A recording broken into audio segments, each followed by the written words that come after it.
Selamat datang di channel saya Serangga Gatal. Jangan lupa di subrek, like and share. Mimin doakan semoga kita sehat semua. Oke, kita mulai. Su Yi bergegas maju tanpa ragu-ragu.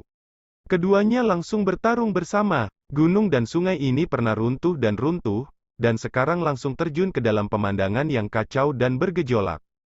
Langit gelap, matahari dan bulan juga gelap. Dengan pengalaman pertempuran pertama, jika keduanya memiliki pemahaman diam-diam, mereka akan menggunakan metode Seon segera setelah mereka mulai, tanpa syarat. Sedemikian rupa sehingga pertempuran ini baru saja dimulai, menunjukkan situasi yang paling intens.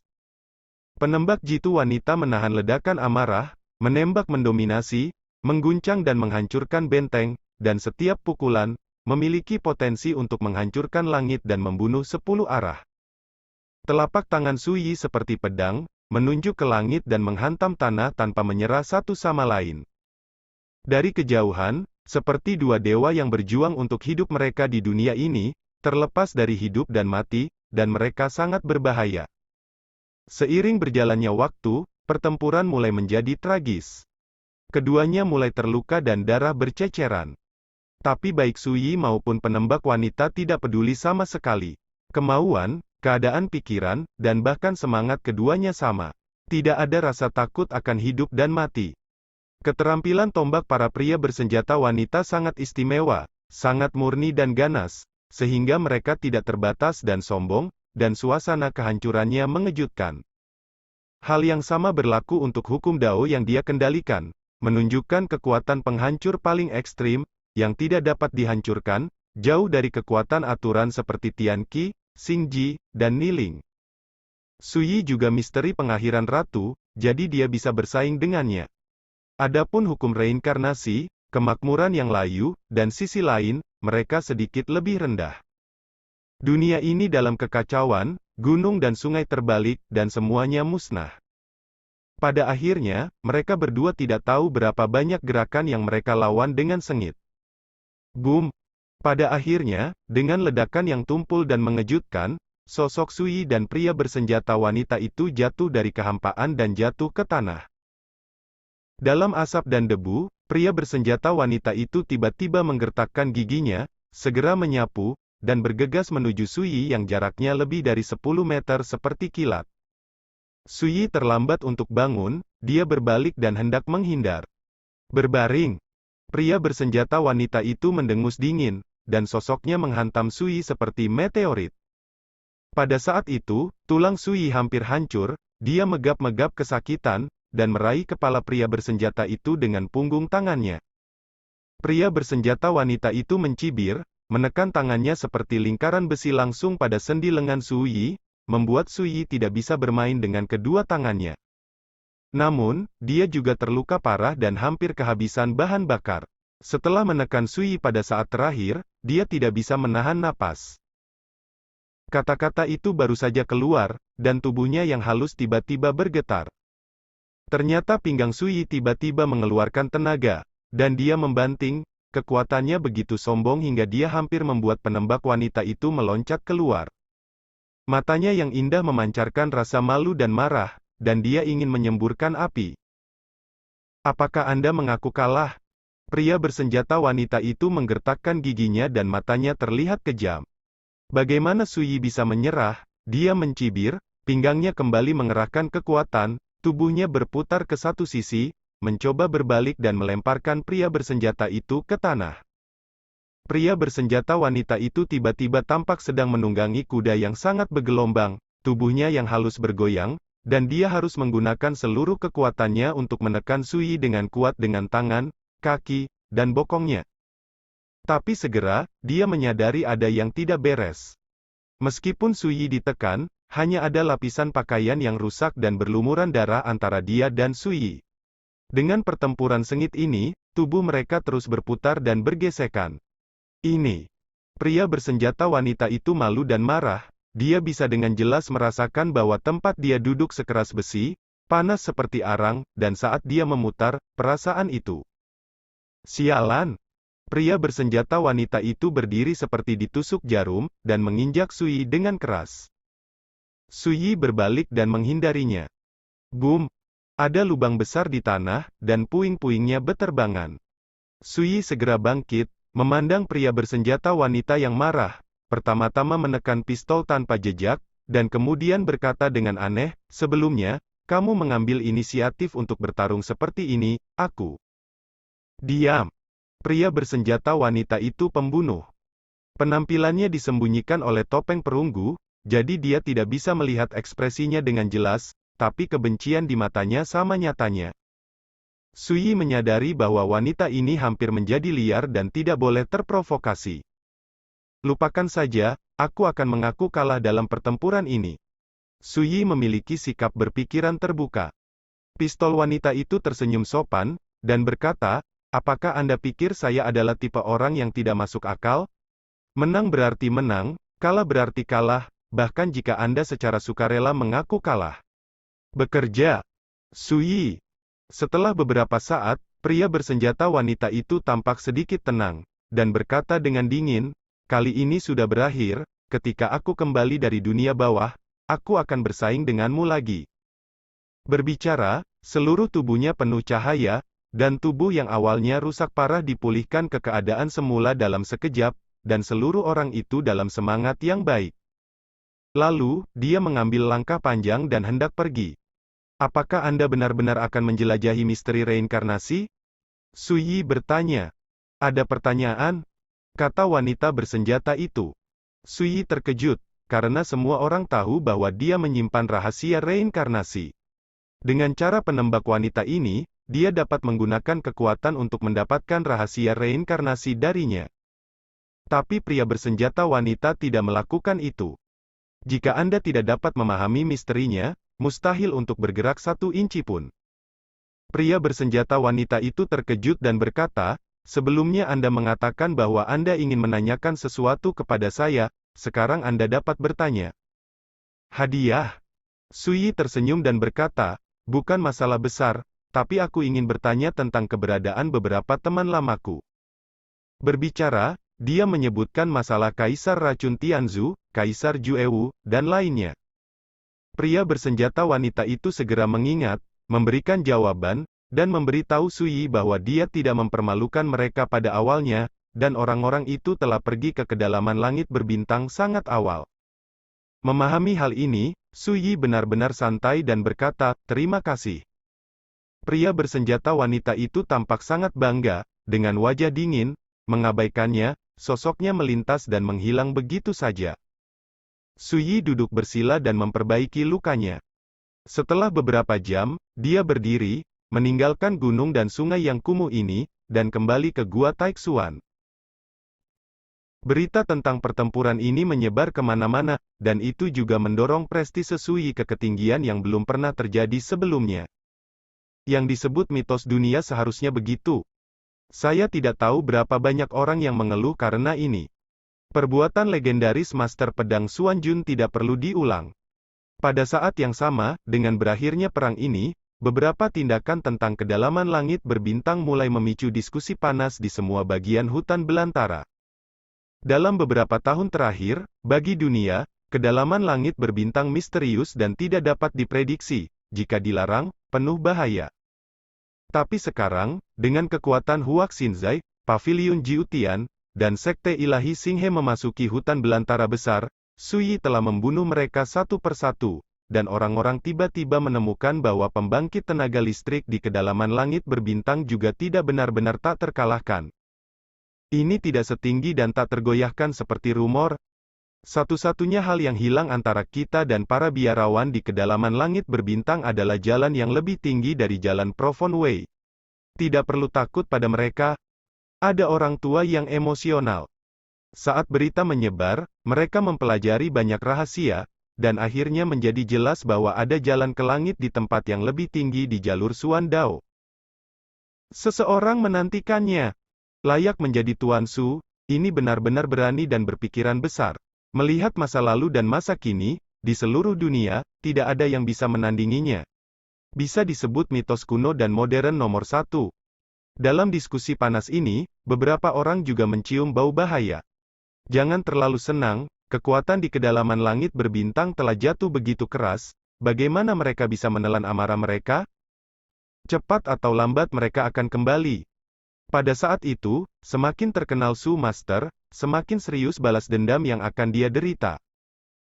Meskipun ada banyak keributan di dunia luar, Gua Taixuan adalah pemandangan yang tenang dan damai.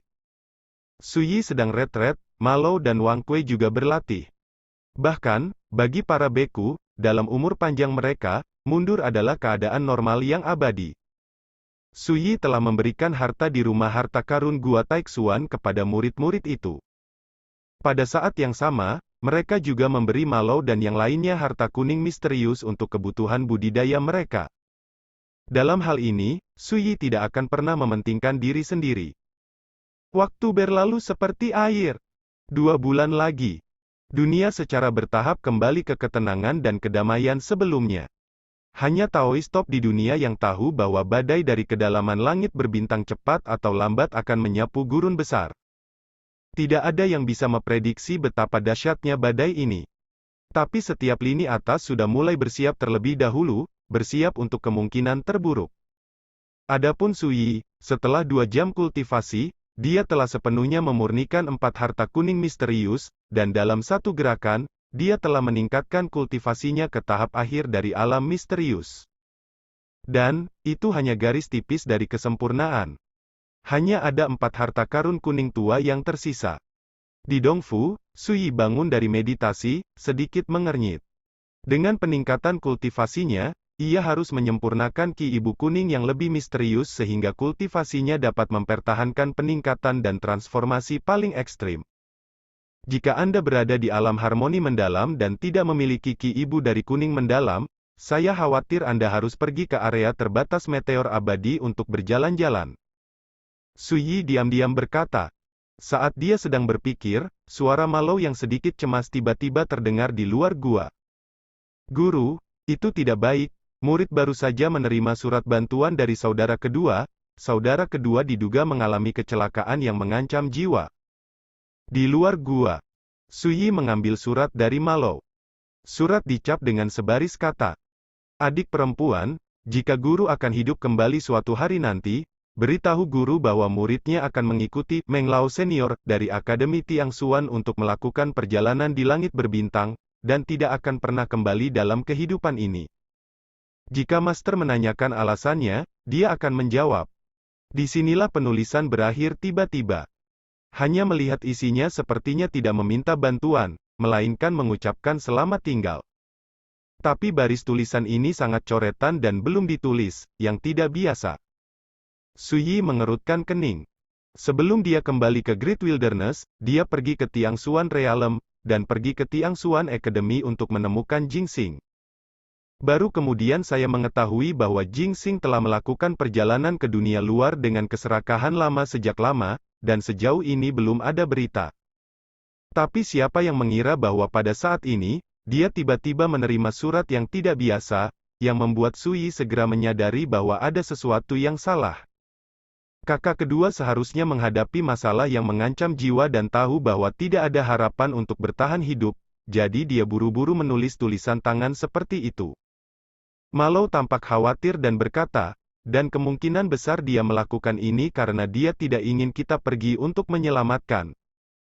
Su Yi sedikit mengangguk dan berkata, kamu benar, siapapun yang tiba-tiba menerima surat seperti itu dan melihat tulisan tangan seperti itu secara kasar dapat menebak bahwa ada sesuatu yang salah dengan kakak keduamu. Segera, dia menghela nafas pelan, nerd ini masih sama seperti dulu, bahkan berbohong pun sangat canggung. Tuan, apa yang harus saya lakukan? Bagaimana jika saudara kedua? Tidak menunggu Ma Long selesai, Su Yi menyela dengan hangat, jangan panik, aku akan jalan-jalan sendiri, tidak peduli apakah Jing Xing hidup atau mati, dia pasti akan dibawa kembali. Setelah mengatakan itu, dia memegang jimat surat, dan sosok itu menerobos udara. Di luar hutan belantara yang luas, di langit berbintang yang luas, ada pesawat dunia yang mengambang. Saat ini, ada permainan membunuh yang sedang berlangsung. Senior, cepatlah. Jing Xing mendesis. Dia terluka parah, tubuhnya hampir roboh, dan dia bahkan tidak memiliki kekuatan untuk berdiri dan bertarung lagi. Berhenti bicara, saya akan menunjukkan kepada Anda segala sesuatu di dunia dan kehidupan untuk mencerahkan Anda sebagai seorang kutu buku. Jika Tuan Anda tahu bahwa saya telah meninggalkan Anda dan melarikan diri, Anda harus bertarung dengan saya. Si pelahap tua berteriak. Fosil antik dari kekuatan Konfusian dan Tao di dunia liar ini juga sangat memalukan saat ini, dan mendesak sebuah buku besar kuno. Di kejauhan, sekelompok pria kuat mendesak harta mereka untuk membunuh gulungan itu dengan seluruh kekuatan mereka. Pertempuran berlangsung sengit. Di bawah pengepungan semacam ini, tubuh cacing serakah tua itu bergetar hebat dari waktu ke waktu, pipinya membiru dan putih, dan bagian belakang pakaiannya basah oleh keringat dingin, jelas dia tidak bisa tahan lebih lama lagi. Guruku menghormatinya, dia sudah pergi. Jingxing menghapus noda darah dari sudut bibirnya dan mengeluarkan suara pahit. Si pelahap tua memarahi. Ketika dia berbicara, sedikit darah menetes dari sudut bibirnya, wajah tuanya menjadi pucat, dan ekspresinya menjadi semakin serius. Musuh yang kita temui hari ini lebih kuat dari sebelumnya. Jika dia mengharapkannya dengan baik, pihak lain kemungkinan besar adalah kekuatan besar dari kedalaman langit berbintang. Sial, apa aku tidak ingin ditanam di sini hari ini? Si pelahap tua bergumam. Ada 7 lawan. Dari 5 orang yang mengepung mereka, 2 berada di tahap akhir Xuan Hejing, dan 3 lainnya berada di tahap awal Xuan Hejing. Di dunia liar, mereka sudah menjadi sekelompok kaisar di tingkat atas. Tapi kekuatan tempur kelima orang ini jauh lebih besar daripada mereka yang berasal dari alam yang sama di dunia liar. Alasannya adalah bahwa hukum Dao yang dikuasai oleh 5 orang ini sangat menakutkan, penuh dengan kekuatan terlarang, membuat kekuatan tempur mereka melampaui imajinasi.